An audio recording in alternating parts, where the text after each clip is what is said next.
Welcome to a pictorial report of the championship game of the 1956 Girls State Basketball Tournament. Preceding the big game, the parade of champions, the 12 teams eliminated up to the semifinal round. From Buena Vista County, winners of Twin Lakes and county tournaments, coached by Wesley Lawler, the Hurricanes from Albert City High School. From Ringgold County, with only 20 enrolled in the school, coached by Albert R. Troyer, Beaconsfield High School.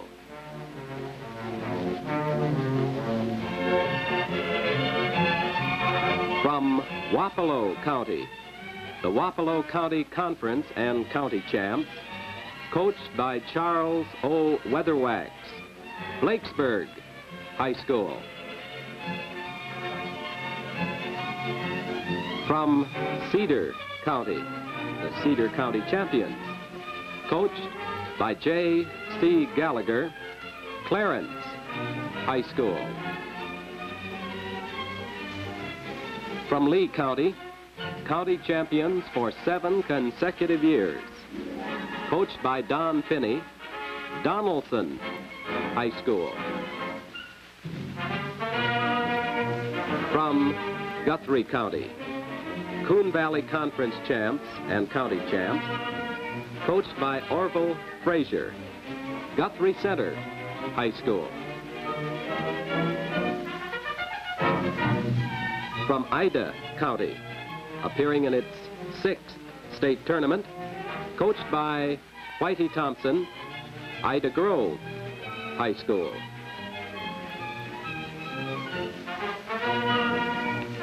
From Mahaska County, conference champions, coached by Ed Chris, the Drivers from New Sharon High School. From Pottawatomie County, the county champions, coached by O.E. Lester, Oakland High School.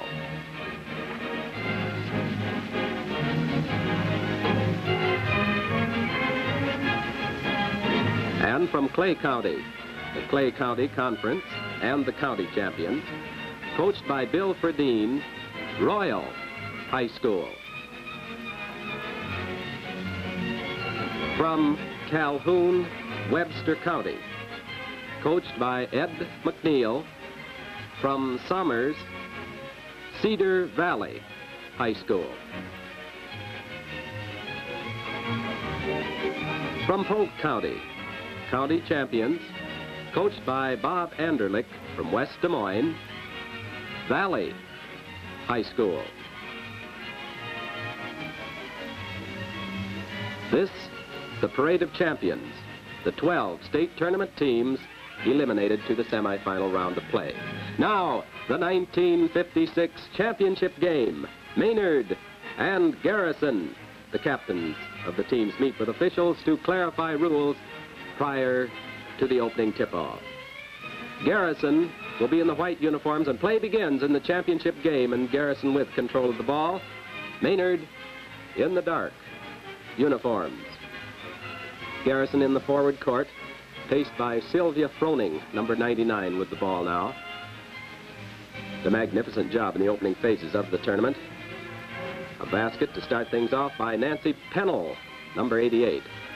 And there's an exhibition of the Maynard technique as Carolyn Nicholson, number 21, drives in for an opening basket. This, the championship game of the 1956 girls tournament. In the white uniforms, trying to get that shot away, Garrison High School. Free throw attempt. Good. A second attempt. Missed by Sylvia Froning, number 99. While first quarter play continues, we'll check the starting lineups for you and the lineups that played a majority of the championship game. With control of the ball now, Maynard. That shot was by Carolyn Nicholson.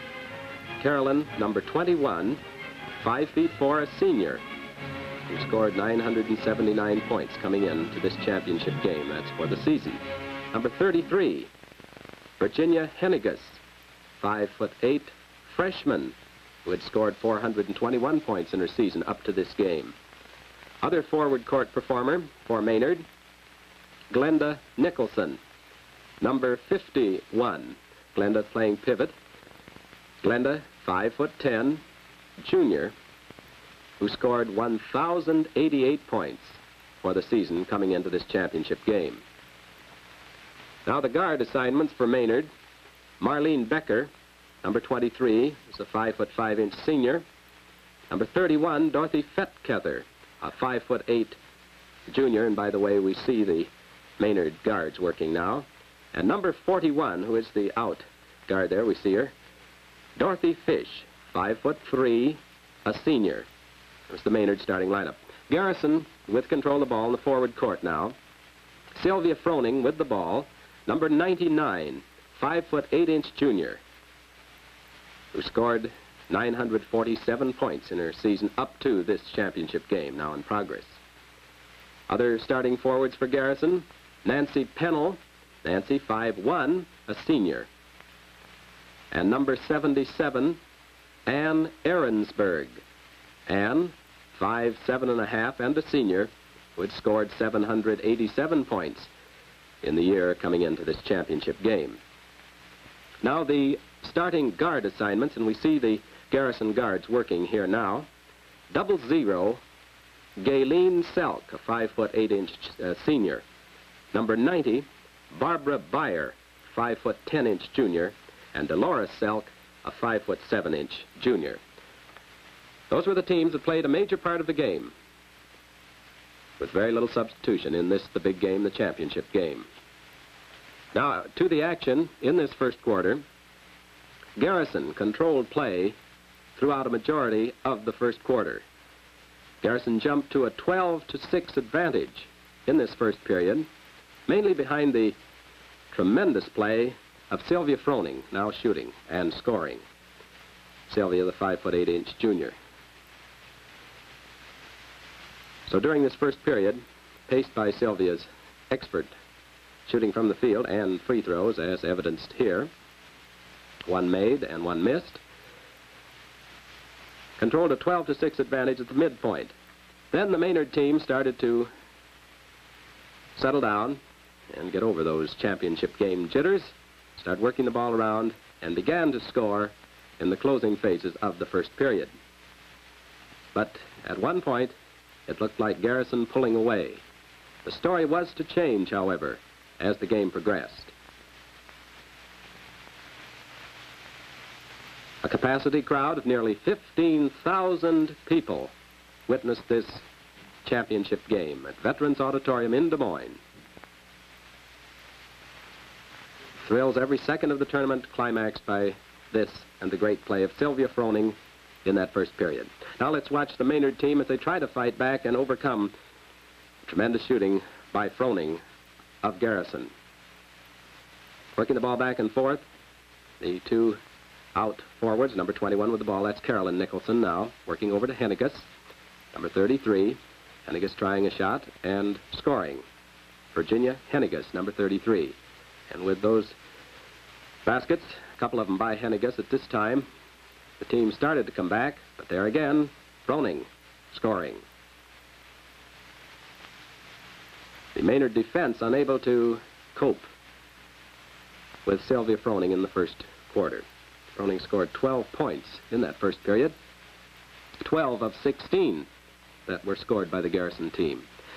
Now here's Maynard trying to work it in, and there's that second basket by Virginia Hennigas, keeping Maynard in the race. At that time, the score was 14 for Garrison and 11 for Maynard. Maynard starting to pull up in the closing phases of the first period of action. Here's Froning again, though, always number 99, working constantly and giving the Maynard guards fits. Number 51, Glenda Nicholson, shooting from the free throw line, and another foul called. Incidentally, the officiating was excellent throughout the entire tournament. Finest officials of the state calling an excellent tournament this year. Maynard, there's Carolyn. Passing off to Hennigas, but shot no good. Now we move along, and as the clock ticks away in this first period, time is short as Maynard tries to bridge the gap, and a bucket by Carolyn Nicholson, a little 5'4" senior for Maynard, brings them closer. And there's the first quarter score: Garrison 16, Maynard 14. Now back to the action and the second quarter of play. 16 for Garrison, 14 for Maynard, and so after trailing in the midpoint of the quarter, first period, 12-6, Maynard back in the ball game now and going to make a game of it from this time on. But it seemed like in this second period, and incidentally a period not too many baskets, more defensive work, it seemed like the Maynard team could not completely overtake and get ahead of the Garrison team. Carolyn Nicholson passing back and forth to Hennigas. And there's a basket to open the second quarter, making the score 16-16, the basket by Carolyn. And right back, Froning to make it 18-16. Now this was the pattern throughout the second period. Maynard scoring to tie the ball game, and then Garrison coming right back to pull ahead again. It seemed as if Maynard just could not gain an advantage. Two real fine basketball teams, very well balanced, great defensive combinations, making it very tough on the forwards, and it showed in this second period when scoring was down.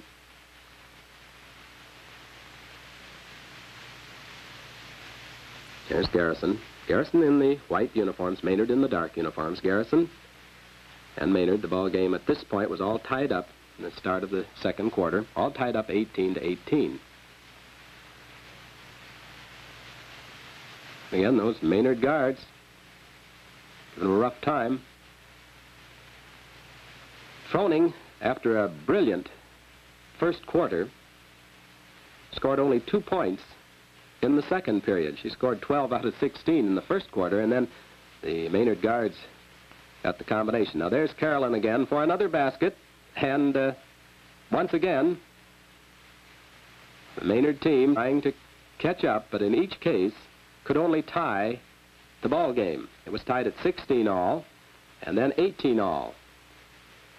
And in each case, Garrison would pull ahead. Garrison from Benton County, a town population of only 460. High school enrollment, 96, 60 girls in the school. Garrison High School. Garrison coached by Ben Corbett, a 1948 graduate of Coe College. And incidentally, this trip by Garrison was the first trip to a state meet for a coach and for a Garrison team. Maynard, in control of the ball here, is from Fayette County. Population almost the same, the town population, 450. High school enrollment slightly larger than Garrison. They have 141 and 70 girls. Maynard coached by Mel Cooper-Smith, 1948 graduate of Iowa Teachers. This, again, first trip to a state meet for a team from Maynard. So, of course, very important game, as it always is, this championship game. And play continues. Number 77, that's Ann Ahrensberg, finally scoring in this low-scoring second period. Maynard right back there. It was Carolyn Nicholson all the way in this second period. She scored all the points for Maynard in the second quarter. Total of 12, incidentally. And she kept them in the ball game in that second period. In the consolation round game, Eldora defeated Grafton 72-64, and Eldora thus winning the third place position in the 1956 tournament. Grafton earning the fourth place position. That was in the consolation round game. In this championship game, we're in the second period of play now, and we see the pattern of action, as mentioned. Great defensive work.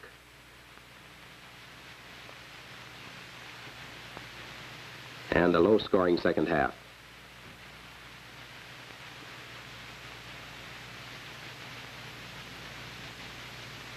In the first quarter, incidentally, the quarter that the Maynard team had a hard time getting started, Maynard missed 5 out of 7 free throws, thus, of course, missing the bonus free throw as well.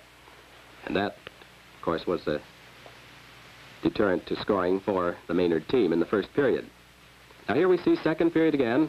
Carolyn Nicholson, the only one to spark the Maynard team in this low-scoring second quarter.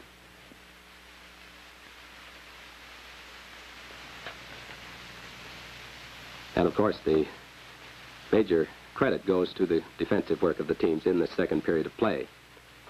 To advance to the championship game, Garrison defeated Ida Grove 71-68 in the first round of play.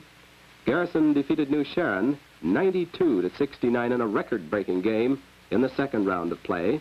And Garrison defeated Eldora 67-53 in the semifinal round of play. Now Maynard advanced throughout the tournament by defeating Albert City 72-44 in the first round. Maynard defeated Clarence 81-44 in the second round. And Maynard defeated Grafton in a thriller 57-54 in the semifinal round. That's how these teams advanced to the championship game. And in the championship game, we again see these teams with only about 2 points separating them throughout the entire game. However, with Maynard unable to overtake the Garrison team until the very final seconds of this half, by the way. The score was tied at 16-all. It was tied at 18-all. It was tied at 20-all. And at the half, finally, Maynard 26, Garrison 24. Now we begin the second half of the championship game. Maynard in control of the ball.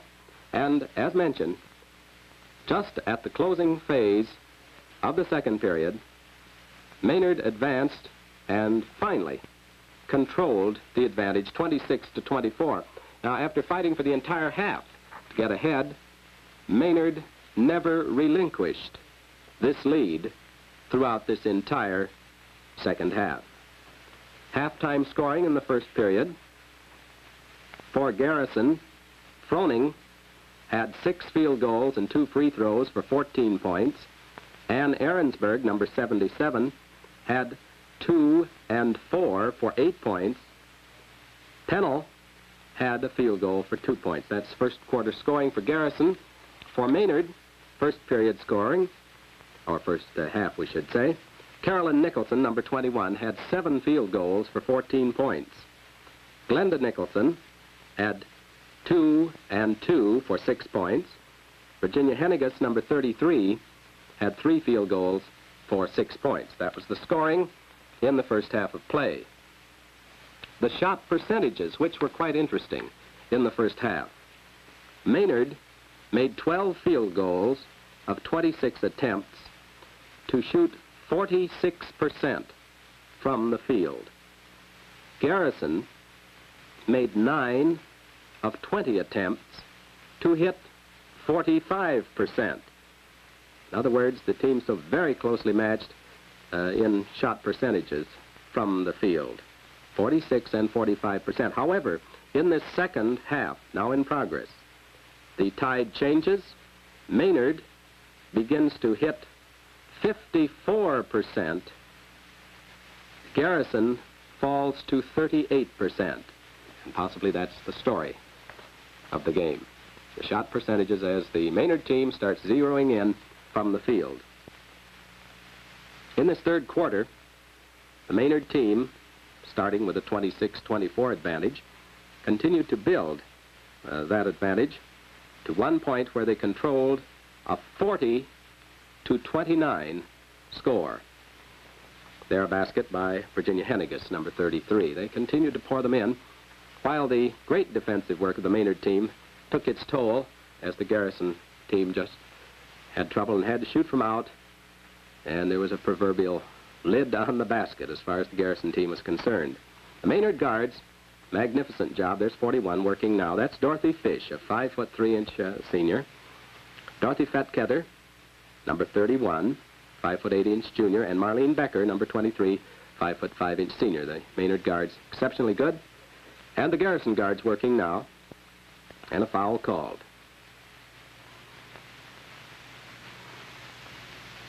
Working the ball back and forth. With this advantage now, the Maynard team settling down, and the basket by Glenda Nicholson, number 51. And another foul called, and a free throw missed. This is a double shot free throw, and both of them missed by Ann Ahrensberg. Garrison team having basket troubles in this third period. Now calmly confident with that advantage. The Maynard team taking their time. That's Carolyn going into Glenda. In trouble. These Garrison guards right in there all the way. Gayleen Selk, Barbara Beyer, and Dolores Selk.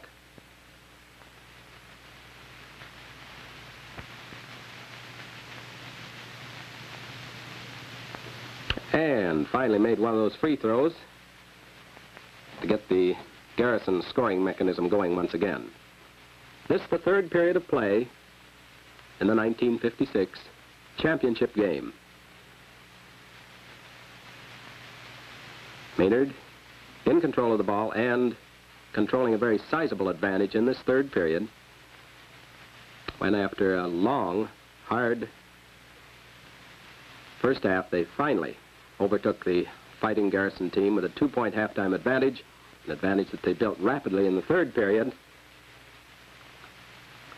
to, as we say, at one point, a 40-29 commanding advantage.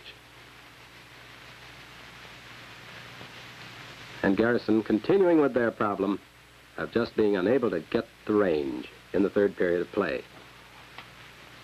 You'll be interested to know, during this tournament, the leading scorer in the tournament was Froning of Garrison, who scored 160 points.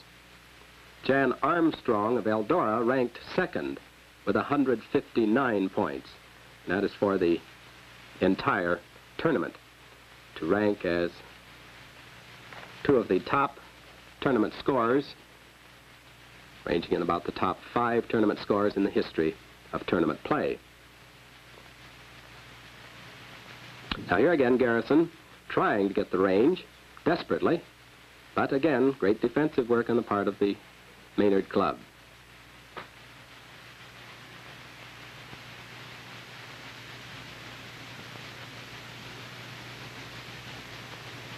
Finally breaking through with that basket, number 77, Ann Ahrensberg.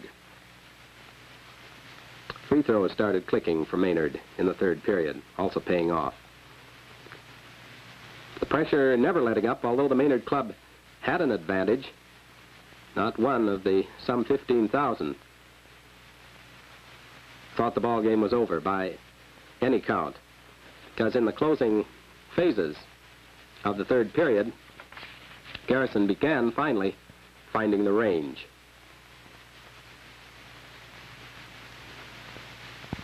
But theirs was to be a long, hard row to try to catch up. State tournament jitters, 2 free throws missed by Glenda Nicholson. The Maynard team slowed down the play, tried to control the ball in their forward court, let that clock spin by. Garrison with the ball, of course, always driving to the basket, trying and missing them. Now the play will slow, as you see. There's Carolyn Nicholson deliberately coming up, watching the clock, took a peek at the clock because the seconds were ticking away in the third period now. Stalling away with the commanding advantage. Pass into Glenda and a jump call. Third period, Maynard 44, Garrison 33.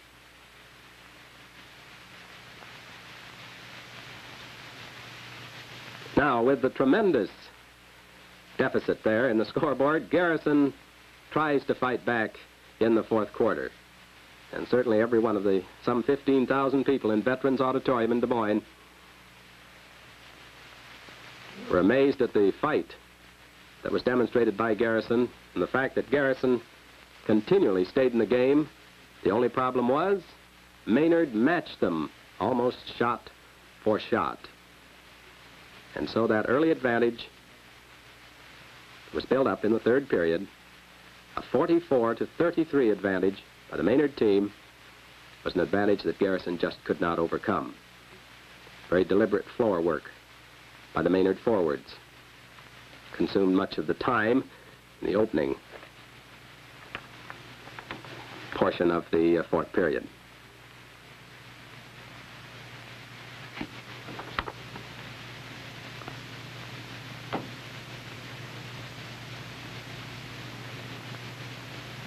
One thing of note in this fourth period was the fact that Garrison once again had a little trouble getting started, but in the last few minutes of the fourth period, they blistered the basket and almost overtook the Maynard team.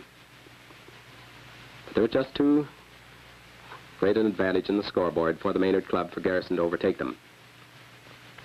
But they battled on even terms in this fourth period.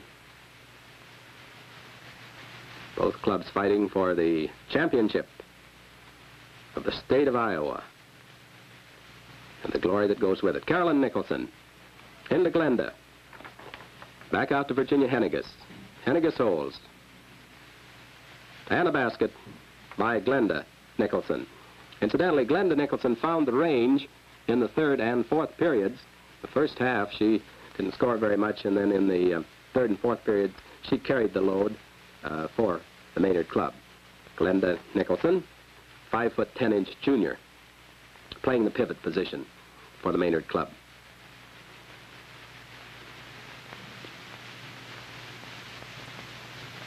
Trying to use a little of that time, they pass them back and forth, and there's another basket by Glenda Nicholson. At one time, at the start, the very opening minutes of this fourth period, Maynard built their lead to 50-35. And it was at about that point that Garrison finally started finding the range, after trailing by a full 15 points.